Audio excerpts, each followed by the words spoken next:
System theory की बात करते हैं। सिस्टम थ्योरी क्या है? पूरे विश्व को समझना है तो हमें वर्ल्ड ऑर्डर को समझना पड़ेगा। सिस्टम की तरह। यस। मतलब सभी देश एक दूसरे से जुड़े हुए हैं, सिस्टम की तरह काम कर रहे हैं। हाँ। और एनार्की वर्ल्ड है। यस। और शक्ति की संरचना को वर्ल्ड ऑर्डर समझना है। बैलेंस ऑफ पावर जैसे मदद करता है। हाँ, बैलेंस ऑफ पावर। हाँ। हम यहाँ सबसे बड़े थिंकर आते हैं इसमें, मार्टर कापलान। तो 6 स्टेज बताते हैं। हाँ, 6 स्टेज बताते हैं। पहली स्टेज क्या है? पहले स्टेज हम कह सकते हैं 1815 तक। Balance of power. हाँ, बैलेंस ऑफ पावर। एक शक्तिशाली देश था जैसे फ्रांस। हाँ। नेपोलियन हाँ, को नेपोलियन। हराने के लिए सब देश एक हो गए।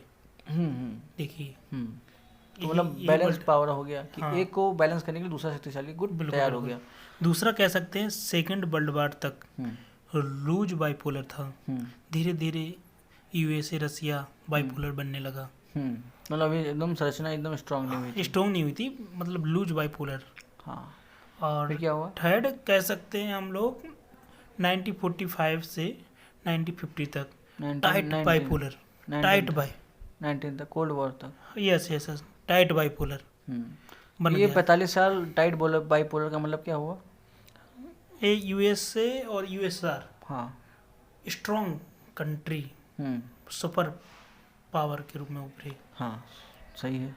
और ये सेकंड है कोल्ड वॉर के बाद। ये यूनिपोलर मतलब यूनिपोलर कह सकते हैं यूएसए, क्योंकि ये 15 देशों में टूट गया था यूएसएसआर।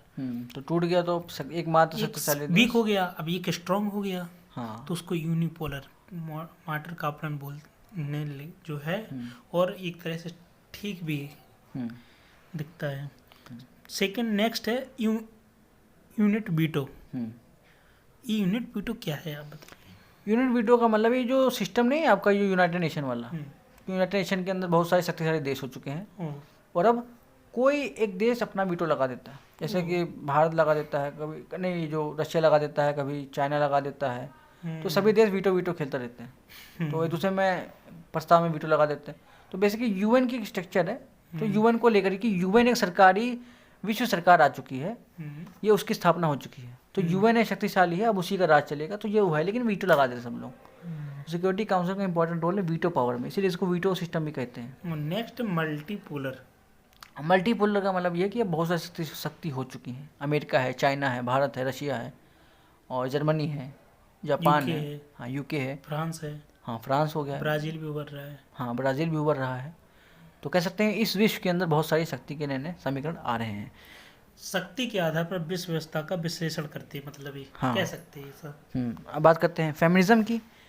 तो फेमिनिज्म का अंतर्राष्ट्रीय लेवल पे आप क्या मानते हैं कि महिलाओं को अधिकार नहीं मिले हैं इंटरनेशनल व्यवस्था में, संस्थाओं में उनको रिप्रेजेंटेशन नहीं मिला है? हाँ, नहीं मिला, तभी तो फेमिनिज्म ने बात की अपनी। पूरी विश्व व्यवस्था को पुरुष प्रधान मानते हैं ये लोग। पुरुष प्रधान, मेल डोमिनेंट पूरे विश्व में, पूरी संस्थाओं में ना के बराबर भागीदारी इन लोगों की। अगर आज भी डेटा देखें तो कुछ ही लोग आप गिना पाएंगे, उन फिंगर पे काउंट होंगे ये लोग। तो ये फेमिनिज्म वाले जो है, तो इनकी थिंकर कौन थे जिन्होंने मार्गेंथाउ का विरोध किया था? टिकनर जो मार्गेंथाउ को काउंटर करती हैं, और सिंथिया इलॉन, बर्नाबीचीस हैं। हाँ, ये लोग महिलाओं की योगदान की बात करती हैं। युद्ध में महिलाओं और बच्चों को बहुत ज़्यादा नरसंहार होता है, मारे जाते हैं लोग। उनके अधिकार की बात करती हैं। महिलाओं की वैश्विक संरचना की जो शिकार होती हैं उनको बचाने की बात, उनके अधिकारों की बात, उनको कैसे ग्रोथ करना है, उनको कैसे पार्टिसिपेट करना है, ये सब चीज़ें ये लोग बात करते हैं। अब बात करते हैं इंग्लिश स्कूल। ये इंग्लिश स्कूल क्या है? इंग्लिश स्कूल रियलिज्म और आइडियलिज्म दोनों को मिलाकर देखना चाहिए। इंटरनेशनल सोसाइटी की बात करता है। इंटरनेशनल सोसाइटी पूरी दुनिया को एक समाज के तौर पे दिखता है। मतलब ये भी है कि मतलब रियलिज्म भी है, थोड़ा आइडियलिज्म भी है, थोड़ा मिक्स है। मतलब दोनों को हम लोग को देखना पड़ेगा। एडली बुल इसके विचारक रहे हैं। और मतलब गर्म और ठंडा दोनों। हाँ, कह सकते हैं। और इनकी पुस्तक का नाम है मार्टिन वाइट भी हैं, एक अच्छे गुड थिंकर हैं, Martin white, system of state. अच्छा, मार्टिन वाइट भी मतलब इसमें। ये जो जितने भी हैं इंग्लिश स्कूल वाले, मतलब एडम वाटसन भी हैं। एडम वाटसन भी, हाँ, ये थिंकर हैं इंग्लिश स्कूल के। और नेट जेआरएफ के पेपर में पूछ लेता है किस स्कूल से ये रिलेटिव हैं। तो हम लोगों को याद रखना चाहिए। जैसे कोपेनहेगन स्कूल भी है। हाँ, कोपेनहेगन स्कूल है। उसमें क्या होता है? सिक्योरिटी स्कूल भी बोलते हैं। हाँ, सिक्योरिटी स्कूल है, जो आजकल सुरक्षा के नए नए पर्सपेक्टिव उत्पन्न हो रहे हैं। हाँ बिल्कुल। जैसे कि पर्यावरण, गरीबी, असमानता, भुखमरी, अशिक्षा, इंटरनल कॉन्फ्लिक्ट, विभिन्न सुरक्षा पर ध्यान देते हैं ये लोग। इसके सबसे बड़े विचारक रहे बैरी बुजान। हाँ, बैरी बुजान बहुत बड़े फेमस है, थिंकर है। एक स्कूल आता है आपने, बहुत फेमस स्कूल है, फ्रैंकफर्ट स्कूल। हाँ, फ्रैंकफर्ट स्कूल, ये मार्क्सिस्ट भी बोल सकते हैं। हाँ, जो पूंजीवाद का विरोध करते हैं, वैश्विक संरचना में शोषण की आलोचना करते हैं, और इनका फोकस रहता है विचार और बेस और सुपर स्ट्रक्चर को मिला के, कह सकते हैं चेतना और सुपर स्ट्रक्चर पर बल देते हैं। तो नहीं, कल्चर, धर्म, संस्कृति का लोगों को गुलाम बनाने में असर रहता है। यस, इसके जैसे हर्बर्ट मार्क्यूस, हेबरमास और हॉकहाइमर, हाँ, ये भी वैसे थिंकर है। ये फ्रैंकफर्ट स्कूल के बहुत बड़े विचारक हैं। तो कह सकते हैं अमेरिका की जो हेजेमनी दुनिया में बनी है वो बॉलीवुड, हॉलीवुड के जरिए बनी है। ये लोग ऐसा बात करेंगे? हाँ, बिल्कुल बनी। सॉफ्ट कल्चर, हाँ, सॉफ्ट कल्चर, सही कह रहे हैं, कल्चरल हेजेमनी। और हाँ, तो ग्रामसियन भी इसको कह सकते हैं। ओलंपिक का गेम भी ले सकते हैं, जैसे वो गोल्ड मेडल, एक गोल्ड लेकर आते हैं सबसे ज्यादा, तो पूरे वर्ल्ड में उसका नाम होता है सबसे ज्यादा गोल्ड। चाइना भी ले आता है, तो उसका हेजेमनी, एक तरह से हेजेमनी क्रिएट करना। डॉलर में तेल बेचना, जैसे अरब देशों से बोलते हैं ना, तेल बेच देना, डॉलर में हो रहा है व्यापार। हाँ, तो ये हो गया मतलब नियो मार्क्सिस्ट। अब बात करते हैं जो मार्क्सिज्म क्या है, क्या अंतर्राष्ट्रीय लेवल में मार्क्सिज्म का भी योगदान है? हाँ, बहुत है। बता दो, मार्क्स आईआर में ना, मार्क्सिज्म में हैव्स और हैव्स नॉट की बात करता है। हैव्स वे लोग हैं जो डेवलप कंट्रीज हैं, विकसित देश हैं। यूएसए, चाइना, रसिया, यूरोप के कई देश हैं। हैव्स नॉट्स में develop country, Asia, Africa, Latin America, गरीब देश जो है। हाँ, इसको सबसे ज्यादा योगदान दिया लेनिन ने। उन्होंने थ्योरी दी इम्पेरियलिज्म ना, हायर स्टेज ऑफ कैपिटलिज्म। हाँ, ये आप बताएं लेनिन ने किस तरह से। लेनिन ने कहा है ये जो इम्पीरियलिज्म है, साम्राज्यवाद, मतलब दूसरे देशों को कॉलोनाइज करना, उपनिवेशवाद बनाना, कंट्रोल करना, उनका शोषण करना, ये कैपिटलिज्म मानसिकता की देन है। और रोजा लग्जमबर्ग ने क्या बोला? रोजा लग्जमबर्ग कहती हैं इसको एकोमुलेशन ऑफ कैपिटलिज्म, मतलब ये जो उपनिवेशवाद है, इम्पीरियलिज्म है, ये क्या है, कैपिटलिज्म क्या है, बस पैसे का इकट्ठा करता है, मतलब केवल चंद पूंजीपतियों के पास पूरी संपत्ति इकट्ठा हो जाती है, इसीलिए इसको एकोमुलेशन ऑफ। ट्रायंगल से समझ सकते हैं, ट्रायंगल का जो ऊपर है बुर्जुआ क्लास, बुर्जुआ वर्ग कह सकते हैं, और जो डेवलप कंट्रीज हैं उसको, जो नीचे का एरिया है, हाँ, वो डेवलप कंट्रीज। हाँ, जैसे कि जो ऊपर की मलाई है वो 10% की वो है, तो 10% में अमीर बुर्जुआ अमीर लोग हैं, और जो नीचे लोग हैं वो कौन है, गरीब देश। इकोनॉमिक एक्सप्लॉयटेशन करते हैं लोग। हाँ, इकोनॉमिक भी हो रहा है, और ग्रामसन की बात करें तो कल्चर भी हो रहा है, एक्सप्लॉयटेशन।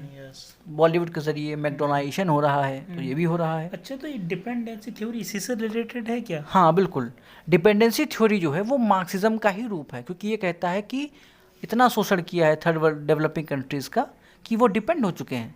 तो ये जी फ्रैंक मार्क्सिस्ट है? जी बिल्कुल, ये प्रभावित है मार्क्सिज्म से। अच्छा, इन्होंने डेवलपमेंट एंड अंडर डेवलपमेंट की कॉन्सेप्ट दिया है, कि जो लैटिन अमेरिका के देश हैं वो गरीब नहीं है, वो अंडर डेवलप्ड है। अच्छा, उनको अंडर डेवलप रखा गया है। हाँ, मतलब जानबूझ करके उनको निर्भर बनाया गया है, उनको मतलब फ्री का एड दे देते हैं, कई बार रॉ मटेरियल लेना, मैन्युफैक्चरिंग डेवलप कंट्री करेगा, फिर वहीं बेच देना। हाँ, वही है जो ब्रिटेन वालों ने किया था, तो इसी तरह वो निर्भर हो गए उनके ऊपर। रोल प्रोबिस है। इनने एक संस्था कौन सी थी वो? एकला economic commission on Latin America. तो रोल प्रोबिस का जो स्टडी थी कि क्यों लैटिन अमेरिका के देश इतने साल पहले आज़ाद हो चुके थे, 1824-1820 में आसपास, फिर क्यों ये इतना गरीब बने रहे। तो उसके लिए ये जो कमेटी बनी थी रोल प्रोबिस के अंडर में, तो उन्होंने ये बताया कि भैया ये लोग बहुत शोषण की डिपेंडेंसी बना के रखे हैं सब विकसित देश जो हैं। तो यूके है। समीर अमीन बहुत फेमस रहे, इजिप्टियन। समीर अमीन ने कहा यूरोसेंट्रलिज्म कॉन्सेप्ट दिया है ना, बुक है इनकी। हाँ, यूरोसेंट्रिज्म कहता है कि जितना भी जो आइडियाज़ हैं, थॉट हैं, जितना भी मनी है, सब यूरोसेंट्रिक हो चुका है। तो मतलब हम लोग यूरोसेंट्रिज्म का विचार ये लोग देते हैं, लेकिन ये भी डिपेंडेंसी की बात करते हैं कि जितना भी डिपेंडेंसी हो रही है वो वेस्ट की कुछ चुनिंदा पूंजीपति कैपिटलिस्ट कंट्री जो कि बहुत बड़े बड़े पैसे वाले देश हैं उनके हाथों में शक्ति जाती रही है। तो ये एजे फ्रैंक और ये कह सकते लोन लेते हैं तो कंडीशन भी लगाते हैं। हाँ, ये लोन जो लेते हैं ना IMF, वर्ल्ड बैंक, WTO के द्वारा, तो IMF लोन देता है और वर्ल्ड बैंक भी लोन देता है। तो जो लोन देते हैं ना ये भी इन लोगों का एक्सप्लॉयटेशन करते हैं। इमैनुअल वॉलस्टीन है, इसने क्या बोला था? इसने तो ऐसे ही बताया है कि जो स्ट्रक्चर है वर्ल्ड का, तो वर्ल्ड का स्ट्रक्चर क्या है, ये 3 तरह के स्ट्रक्चर में बांटता है, कोर, सेमी फेरीफेरी और फेरीफेरी। जो सेमी फेरीफेरी होते हैं और जो कोर होते हैं, कोर तो होते हैं भाई अमेरिका, ब्रिटेन, शक्तिशाली देश, और सेमी फेरीफेरी वो होते हैं जो बीच के देश होते हैं, जैसे भारत हो गया है, ब्राज़ील हो गया है, और जो एकदम फेरी में है वो हैं अफ्रीका के देश जो कि बहुत ज़्यादा उनको लूटा जा रहा है। तो कह सकते हैं कि इसमें सेमी फेरीफेरी जो होता है वो जो फेरीफेरी का एक्सप्लॉयटेशन करता है, और जो कोर होता है दोनों का करता है। अमेरिका का भी करेगा, मतलब अमेरिका जो है वो अफ्रीका का भी करेगा और भारत का भी करेगा, सबका करेगा। बेसिकली बात ये, तो इमैनुअल वॉलस्टीन भी मार्क्सिस्ट माने जाते हैं, वर्ल्ड सिस्टम थ्योरी देते हैं। तो कैसे वर्ल्ड का सिस्टम, देखिए ये भी सिस्टम ही है पर ये सिस्टम थोड़ा अलग है। तो सोशल ये भी कर रहा है, तो सोशल कर रहा है सिस्टम, ये गोला वाला सिस्टम है, उनका सिस्टम थोड़ा अलग था। ये है। अब आते हैं क्रिटिकल थ्योरी ऑफ आईआर। हाँ, क्रिटिकल थ्योरी, क्रिटिकल का मतलब आलोचना करना, नए सिद्धांतों की आलोचना करना। तो बताइए क्या है, जो कौन कौन से थिंकर हैं जो कि आलोचना करते हैं, बहुत सारी थ्योरीज हैं आईआर के अंदर। क्रिटिकल थ्योरी ऑफ आईआर, कोई भी सिद्धांत हो उसका एक पर्पस होता है, वो सत्य के पास नहीं ले जाता। ये थ्योरी बनाई जाती है, जिस सभी संरचनाएं पूंजीपतियों की देन है। ये जितनी भी थ्योरी हैं उसका पर्पस होता है, कोई सत्य नहीं होता है। बेसिकली प्रोपेगेंडा को साबित करने के लिए बनाई जाती है। हाँ, जिसमें से रॉबर्ट कॉक्स, रॉबर्ट कॉक्स है, ये इन्होंने थ्योरी, ये एंड्रू लिंकलेटर हैं। ठीक, तो पुरानी संरचनाओं का विरोध करो, ये सब जैसे IMF है, WTO है और वर्ल्ड बैंक है, तो ये सब चीजें हैं जो ये बोलते हैं कि हर थ्योरी का पर्पस होता है। हाँ, ये थ्योरी पर्पस होती नहीं है। हाँ, किसी ना किसी से रिलेटेड है। आपको एक फंसाने के लिए नेट की तरह एक नेट बिछाते हैं और फंस जाओ इसमें। कहते हैं ये हर थ्योरी होता है ना, सिद्धांत किसी चीज़ को साबित करने के लिए होता है, तो इनका अपना एजेंडा प्रोपेगेंडा है, वो साबित करने के लिए है। तो न्यू लिबरल पॉलिसी क्यों आई, क्योंकि इनको पूंजीपतियों का फायदा करवाना है, इसीलिए थ्योरी देते हैं। तो एग्जाम्पल है। वैसे बात करते हैं, रॉबर्ट कॉक्स हो गया है, बात करते हैं फंक्शनलिज्म, डेविड मैत्री।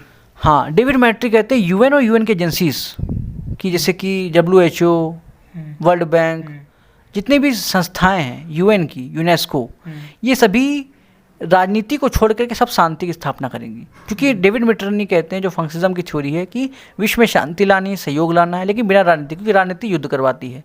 तो राजनीति का ये इग्नोर करते हैं। ये जो फंक्शनलिज्म थ्योरी है, कार्य क्या होता है इन लोगों का, सहयोग करना। तो WTO, IMF, वर्ल्ड बैंक, ये सब क्या करेंगे, सहयोग बढ़ाएंगे, कॉर्पोरेशन बढ़ाएंगे। तो ये सारा फंक्शनल थ्योरी देते हैं। पर इसमें समस्या है कि बहुत सारा यूरोपियन यूनियन एक हो गया, तो फिर समझा नहीं पाते। फिर आते हैं अर्नेस्ट बी हैस। हाँ, तो अर्नेस्ट बी जो हैस है, ये यूरोपियन यूनियन जो है स्पिल ओवर इफेक्ट का कॉन्सेप्ट देते हैं, थ्योरी देते हैं। हाँ, स्पिल ओवर इफेक्ट ये होता है कि एक एरिया में कॉर्पोरेशन बढ़ रहा है। जैसे कि इन्होंने कहा था, अर्नेस्ट बी हैस, इन्होंने मैटर्नी ने, कि अगर हम इकोनॉमिक एरिया में कॉर्पोरेशन करते हैं तो युद्ध हो सकता है, लेकिन इकोनॉमिक एरिया में कॉर्पोरेशन से पॉलिटिकल एरिया में भी यूनाइटेड हो सकते हैं, जैसे यूरोपियन यूनियन। अगर यूरोपियन यूनियन क्यों एक हुआ, इसको समझाना हो तो स्पिल ओवर इफेक्ट से आप समझा सकते हो कि इकोनॉमिक एरिया में कॉर्पोरेशन बढ़ा, स्टील एंड क्रोम प्लांट बढ़ा, तो उसके बाद यूरोपियन यूनियन, यूनाइटेड नेशन, मतलब यूरोपियन यूनियन का निर्माण हुआ, और इसीलिए कहते हैं स्पिल ओवर इफेक्ट। तो ये मतलब सुपर नेशनल एक संस्थान है ये European Union. Class of civilisation, हाँ, इसको समझाइएगा। क्लास ऑफ सिविलाइजेशन मतलब कि अब जो कोल्ड वॉर के बाद जो स्थिति बन रही है, जो कंडीशन बन रही है, कि अब हर देश एक दूसरे का खून का प्यासा होगा। जैसे इसको दिया है SP हंटिंगटन ने। हाँ, हंटिंगटन कहते हैं कि अब सभ्यताओं का युद्ध होगा, अब मुसलमान ईसाई लड़ेंगे, हिंदू मुसलमान वो होगा, संस्कृति सत्ताएं हाँ, धर्म, आपस में क्लैश ऑफ सिविलाइजेशन होगा, सब राजनेता राजनीति करेंगे धर्म की संस्कृति की, तो आपस में पॉलिटिक्स खेली जाएगी। अच्छा अच्छा अच्छा, जैसे आप अरब इजराइल फिलिस्तीन का वॉर देख रहे होंगे, धर्मों का ही तो मामला है, हाँ हाँ, और धर्म को लेकर संघर्ष भी चल रहा है, बहुत सारा रेडिकलिज्म फैल रहा है इस समय, कट्टरवाद फैल रहा है, अरब क्रांति दे सकते हैं। वो जो हम लोग चर्चा कर रहे हैं जो स्पेसिफिक एग्जाम टारगेट के बेस पे कर रहे हैं कि उसको समझाने के लिए तो काफ़ी टाइम लगेगा, हाँ एग्जाम्पल के थ्रू। हाँ, ये तो रिवीजन है, रिवीजन एक तरह से रिवीजन कह सकते हैं। अब हम लोग चलते हैं एंड ऑफ हिस्ट्री जो फ्रांसिस फुकुयामा ने दिया है। ये क्या है? एंड ऑफ हिस्ट्री ये है कि सोवियत संघ भैया हार गया, सोवियत संघ टूट गया, सोवियत संघ टूटने के बाद एकमात्र शक्ति लिबरल डेमोक्रेसी, उदारवादी लोकतंत्र ही बचा। तो कहता है अब मूल्य बस खत्म, मूल्य अब इसके आगे कोई अच्छी सोसाइटी हो ही नहीं सकती, केवल यही बढ़िया है, अमेरिका की विचारधारा लिबरल डेमोक्रेसी, उदारवादी लोकतंत्र ही अच्छा है। इसने केवल लोकतांत्रिक व्यवस्था ही एकमात्र अच्छी व्यवस्था है। हाँ, क्योंकि ये भी है कि फ्री मार्केट कैपिटलिज्म भी सब अपनाने लगे। अब देखिए चाइना ने भी अपना ली फ्री मार्केट की व्यवस्था, सब अपना रहे हैं। चाइना तो लेकिन मार्क्सिस्ट है, हाँ, मार्क्सिज्म को फॉलो करता है, और मार्क्सिस्ट है, लेकिन तब भी उसने अपना खुला मार्केट कर लिया, तो इसका उसने भी अपना लिया, क्योंकि इकोनॉमिक बेनिफिट सबको चाहिए, इसलिए वो इतना आगे है। हाँ, तो उसको सोशलिस्ट कैपिटलिस्ट भी कहने लगे, मार्क्सवादी पूंजीवादी। अब चलते हैं रिपब्लिकन लिबरलिज्म। रिपब्लिकन लिबरलिज्म का अर्थ होता है कि यदि कोई रिपब्लिक है, डेमोक्रेटिक है, डेमोक्रेटिक पीस थ्योरी देते हैं माइकल डोयल और इमैनुअल कांट। ये डोले जो कांट से इन्फ्लुएंस है। हाँ, Michael dial can't say influenced है कि कोई डेमोक्रेटिक देश होता है तो वो युद्ध नहीं करता। क्यों नहीं युद्ध करेंगे, अब ये बताइए जरा। भाई तो पाकिस्तान इंडिया तो डेमोक्रेट थे, उन्होंने क्यों युद्ध किया? ये हाँ एक सवाल है, लेकिन थोड़े दिन चला फिर रुक गया। हाँ, क्योंकि जनता भी प्रेशर डालती है, और ये लोग दावा करते हैं कि रेशनल डेमोक्रेसी वाले जो होते हैं वो रेशनलिटी की बात करेंगे तो जनता का प्रेशर होगा, तो युद्ध से खुद को बचने का प्रयास करेंगे वो। तो माइकल डोयल कहते हैं कि हम अगर अच्छे लोकतंत्र की स्थापना करना चाहते हैं तो युद्ध से बचना चाहिए। कहीं ज़्यादा तक इसकी थ्योरी भी सही है। हाँ, लोकतांत्रिक देश हाँ युद्ध से बचते हैं ज़्यादा, क्योंकि भाई इनको फायदा भी चाहिए होता है। हाँ, अब आगे बढ़ते हैं। लिबरलिज्म, खुलावाद, उदारवाद, खुली संस्कृति, अच्छे विचारों की बात करने वाला, आदर्शवाद की बात करने वाला। इसके सबसे बड़े समर्थक हैं। इसको आइडियलिज्म भी से भी कह सकते हैं। Lock, can't. हाँ, लॉक, कांट ये ह्यूमन स्वभाव को अच्छा मानते हैं, तो ये आदर्शवाद भी अच्छा मानता होगा। तो आईआर में बात करें तो ये विल्सन, हाँ, वुडरो विल्सन ने पहली बार आईआर में इसका यूज़ किया था। 14 पॉइंट्स ऑफ अपना स्पीच रखा था, 14 पॉइंट्स वाला। इसके कुछ मुख्य पॉइंट बता सकते हैं कि क्या इसमें राइट देने की बात करते हैं ये? हाँ, राइट, फ्री ट्रेड, डिप्लोमेसी, और पीसफुल कोएग्जिस्टेंस, इक्वल सभी, हाँ, सिक्योरिटी, हाँ, सबको सिक्योरिटी मिले, कलेक्टिव सिक्योरिटी। हाँ, ये कलेक्टिव सिक्योरिटी। तो पहली बार सॉवरेनिटी का भी रिस्पेक्ट करना। LON, हाँ, लीग ऑफ नेशन। हाँ, लीग ऑफ नेशन की स्थापना की बात करते हैं, विश्व में शांति और सहयोग की बात करते हैं। तो कहीं ना कहीं वर्ल्ड जो हम सोवरेनिटी, सभी की सोवरेनिटी, सभी देशों की सोवरेनिटी को समझना चाहिए। हाँ, और सही कह रहे हैं। सभी साथ, सभी एक राष्ट्र हैं, सभी का सम्मान होना चाहिए। हाँ, ये जो उदारवादी मतलब एक हम लोग मिल करके शांति ला सकते हैं। पीसफुल, सब पीसफुल से आगे बढ़े। हाँ, पीसफुल को एग्जिस्टेंस होना चाहिए। अब आगे बढ़ते हैं। जो इनके एक और थिंकर हैं, इसको नॉर्मन एंजल बोलते हैं। तो इनकी पुस्तक का नाम है war is the great illusion. तो ये इल्यूजन क्यों बोलते हैं? ये बोलते इसलिए कि युद्ध एक तरह का भ्रम है। युद्ध में किसी तरह का लाभ नहीं होता है। युद्ध में ना हानि होती है, हानि होती है, धर्म लाभ नहीं होता किसी तरह से। वो एक इल्यूजन है कि हमको ये मिल गया है, ये फायदा हो गया है। इसको आप अच्छी तरह से एक्सप्लेन करें। अब जैसे कि हम लोग मानते हैं कि भाई बहुत सारा जीत रहा है, कोई देश जीता भी तो कितने लोगों को मरवा के जीता होगा, तो बहुत सारा हारी हुआ है। बहुत हानि, कितना हानि हुई है मानवता को, कितना ह्यूमैनिटी को, कितना वर्ल्ड को कितना नुकसान हुआ है। वो युद्ध आप थोड़ा सा संसाधन जीत जाने पर भी उसको क्या भी कर लेंगे। तो कोई जीत भी जा रहा है तो क्या फ़ायदा, इतना नुकसान, इतने लोग मारे गए, इतने लोग विस्थापन हुआ, बच्चे मारे गए, बूढ़े मारे गए, महिलाएं मारी गई, इतना सारा नरसंहार के बाद जीत भी गए तो क्या ही हुआ। क्या जीते। तो नॉर्मल एंजल बीसी के बारे में बात करते हैं। एक टॉयनबी है, वो भी आइडियलिस्ट थिंकर हैं। अच्छा। हाँ, वो भी शांति और सहयोग की बात करते हैं कि विश्व में शांति और सहयोग होना चाहिए। नॉर्मन एंजल हैं, अल्फ्रेड जिमनर भी हैं, वो भी शांति की बात करते हैं। New liberal. हाँ, न्यू लिबरल जो है वो थोड़ा 1973 में जो आपने देखा था गल्फ क्राइसिस हुआ था, तो गल्फ क्राइसिस के बाद क्या हुआ था कि अर्थव्यवस्था को खोलने की बात हुई थी, सरकारी खर्चे को कम करने की बात हुई थी। IMF, WTO, वर्ल्ड बैंक उसी को लोन देंगे, मतलब IMF उसी को लोन देगा जिसका सरकारी खर्चा कम होगा, सरकारी घाटे का बजट नहीं होगा, फिजिकल डेफिसिट कम होगा। इन सबको ध्यान में रखकर कह सकते हैं विश्व में एनार्की तो है, पर व्यापार के माध्यम से विश्व में शांति और सहयोग की स्थापना की जा सकती है। हाँ, हर थ्योरी, हर आइडियोलॉजी जो है वो ये दावा करती है कि विश्व में शांति आ जाएगी। इस तरह से हम विश्व को या फिर अंतर्राष्ट्रीय संबंधों को समझ सकते हैं। लेकिन न्यू लिबरल कहता है कि भैया लड़ाई होगी, एनार्की भी है, लेकिन व्यापार के माध्यम से हम ये शांति ला सकते हैं, व्यापार के माध्यम से। एक अंतर्निर्भरता, जो कि जोसेफ नाइन कोहेन कहते हैं कि हम अंतर्निर्भरता से हम शांति ला सकते। हाँ, कॉम्प्लेक्स इंटरडिपेंडेंसी, ये क्या है? हाँ, इसमें इस विश्व में संस्थाओं के माध्यम से शांति, सहयोग स्थापना कर सकते हैं। हाँ, इसको इंस्टीट्यूशनल लिबरलिज्म भी कह सकते हैं। हाँ, कह सकते हैं। ये हो गया। तो अब देख सकते हो कि जिस प्रकार से ये न्यू लिबरल है, अब इसमें world bank, IMF, new liberal theory आ गई, विचार आ गए। तो इन विचारों को धरती पर लाने के लिए किसकी आवश्यकता पड़ती है? क्या कोई हेजेमनी सिद्धांत भी किसी ने दिया है? Hegemony peace stability theory. हाँ, तो ये हेजेमनी स्टेबल थ्योरी क्या है? एक शक्तिशाली हेजेमन कह सकते हैं, शक्तिशाली देश जैसे USA। इसको आप ही अच्छी तरह से एक्सप्लेन करें। जैसे कि हम ये कह सकते हैं कि अगर बड़ी विचारधारा हैं, न्यू लिबरल है, IMF है, वर्ल्ड बैंक है, ये सभी संस्था अच्छे से तभी काम कर सकती हैं, UN भी, तब इनके पीछे इनको लागू कराने के लिए एक स्पेशल शक्तिशाली देश हो, जिसको हम बोलते हैं अमेरिका।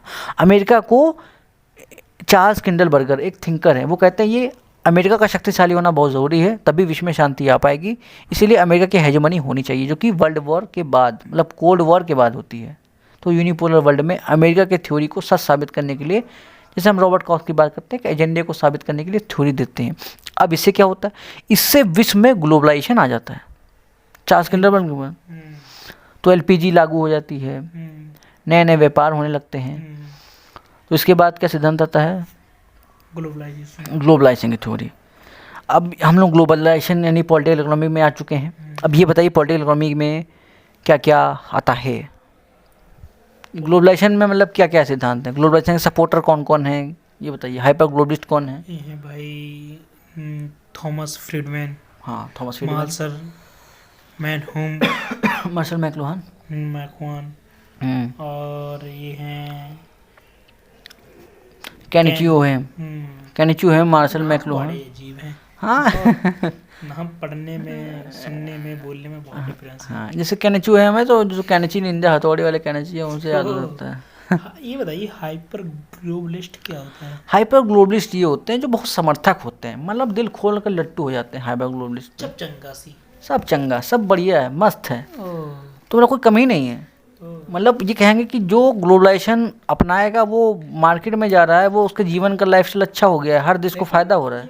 जो ग्लोबलाइजेशन है, LPG सॉवरेनिटी को तो कहीं ना कहीं, हाँ, तो ये जो खतरा है बिल्कुल, इसीलिए इसको बोलते हैं पोस्ट वेस्टफेलियन स्टेट।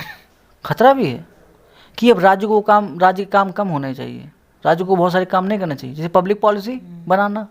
अब WTO IMF तय कर रहा है कि आपको क्या पॉलिसी बनानी चाहिए, तो सॉवरेनिटी पे खतरा है। तो ऐसा इंडिया पे भी खतरा हुआ था। हाँ, हुआ था, LPG लागू कराई गई थी, शर्तें थोपी गई थी। हाँ, तो ये जो मतलब सॉवरेनिटी खतरा है। लेकिन अब बात करते हैं स्क्रिप्टिज्म, ये क्या सिद्धांत है? संदेहवादी ये कहते हैं कि राज अभी भी जिंदा है, सॉवरेन है, राज के काम करने की शैली बदल गई है। हाँ, जैसे कि PPP मॉडल अपना रहा है, न्यू वेलफेयर अपना रहा है। न्यू वेलफेयर क्या होता है? न्यू वेलफेयर मतलब ये होता है कि भैया हम सरकारी स्कूल तो अस्पताल नहीं बना सकते, पर हम आपके लिए भाई इंश्योरेंस करवा देंगे, पीपीपी मॉडल बनवा देंगे, भाई टॉयलेट बनवा देंगे, मतलब टॉयलेट मतलब सरकारी प्राइवेट मिलकर बनाएंगे, मतलब सरकार के ऊपर से बोझ कम करो, तभी तो लोन मिलेगा IMF से, वर्ल्ड बैंक। और ये भी कहते हैं कि ये बेरोजगारी महंगाई पे खतरे की बात करते हैं कि ग्लोबलाइजेशन से फ़ायदा नहीं हुआ है, गरीबी बढ़ी है। बेरोजगारी कम नहीं करेंगे, लेकिन बेरोजगारी भत्ता दे देंगे। हाँ ये बात है, ये भी एग्जाम्पल सेट कर सकते हैं। हाँ, और इसमें बहुत सारी असमानता फैली है गरीबों और अमीरों के बीच में। विश्व में बहुत बड़ा देश है, आजकल भी बहुत गरीबी है, भुखमरी फैली है, एक देश तो अमीर हो गए लेकिन बाकी देश गरीब हो गए। इसके थिंकर सुसान स्टैंस, हाँ, सुजन स्ट्रेंज ये क्या कहती हैं? State and market. ये भी कहती हैं कि अभी स्टेट है और स्टेट भी कंट्रोल जरूरी है, पूरा मार्केट पर नहीं छोड़ सकते, क्योंकि मार्केट गरीबी को बढ़ाता है कि नहीं। अगर अडानी अंबानी बिजनेस कर रहे हैं, बहुत बड़े बड़े बिजनेसमैन कर रहे हैं, ये सब बिजनेसमैन ही अमीर बन जाएंगे तो बाकी जनता क्या होगा? तो क्या स्टिग्लस, हाँ, जोसेफ स्टिग्लस हैं, ग्लोबलाइजेशन ऑफ हाँ, डिसकंटेंट। डिसकंटेंट। ये भी कहते हैं कि भैया ग्लोबलाइजेशन से क्या हो रहा है, असमानता फैल रही है, शोषण हो रहा है गरीब देशों का, अच्छा। और लोकल मार्केट को समस्या हो रही है। रॉबर्ट कॉक्स यहाँ भी आते हैं। रॉबर्ट कॉक्स इसको हेजेमनी बोलते हैं। अच्छा, ग्लोबलाइजेशन, क्योंकि ये ग्राम से प्रभावित है, तो ग्लोबलाइजेशन को हेजेमनी थोड़ी से कनेक्ट करते हैं कि ये भी हेजेमनी बिल्ड करी जा रही है फाइनेंशियल इंस्टीट्यूशन के जरिए, जैसे कि IMF, वर्ल्ड बैंक, WTO के द्वारा प्रेशर बनाया जा रहा है। थिंकर मैक चॉम्स्की, हाँ, चॉम्स्की बहुत बड़े आलोचक हैं अमेरिका के, तो चॉम्स्की आलोचक थे? ये भी अमेरिका के थे। ओह, तो अमेरिका में रह के अमेरिका की आलोचना करना, ये तो डेमोक्रेसी है। हाँ, तो अमेरिका इसलिए थोड़ा आगे भी है, क्योंकि अमेरिका में चॉम्स्की बहुत गरियाता भी है इनको।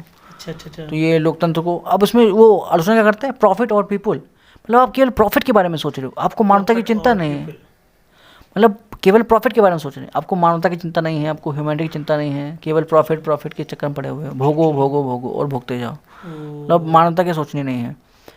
फिर आते हैं एक और ग्लोबलाइजेशन के विरोधी हैं, स्क्रिप्टिज्म के, David Harvey. David Harvey believe history और न्यू लिबरल की बात करते हैं, और यही बात करते हैं कि भैया यहाँ पे असमानता बढ़ रही है, मतलब ये भी इसके आलोचक हैं। एक नियोमी क्लैन है, तो नाओमी क्लैन भी ये एक तरीके से मतलब हाँ, नो लोगो कॉर्पोरेशन है, ये भी कहती हैं भैया एक्सप्लॉयटेशन हो रहा है। भाई जितने भी स्क्रिप्टिज्म वाले हैं, आर्गुमेंट सबके सेम ही रहते हैं लगभग, भाई शोषण हो रहा है, असमानता फैल रही है, राज्य अभी भी है, राज्य को काम बढ़ाना चाहिए, राज्य को पीछे नहीं रहना चाहिए। इमैनुअल कैस्टल ये भी वही सिद्धांत देते हैं कि भैया शोषण हो रहा है। ट्रांसपोर्टेशन, हाँ, फिर हैं इसके बाद आते हैं ट्रांसफॉर्मेशनिस्ट। ये कहते हैं, ये क्या कहते हैं, ये के बीच वाले हैं। यस, ना ये अच्छा दिखते ना बुरा है, सब अभी चल ही रहा है, मध्य मार्गी है। हाँ, ये सब मध्य मार्गी हैं, और गौतम बुद्ध से प्रभावित है, एरिस्टोटल से, हाँ, गोल्डन मीन का सिद्धांत लेते हैं। डेविड हेल्ड इसके सबसे बड़े विचारक हैं।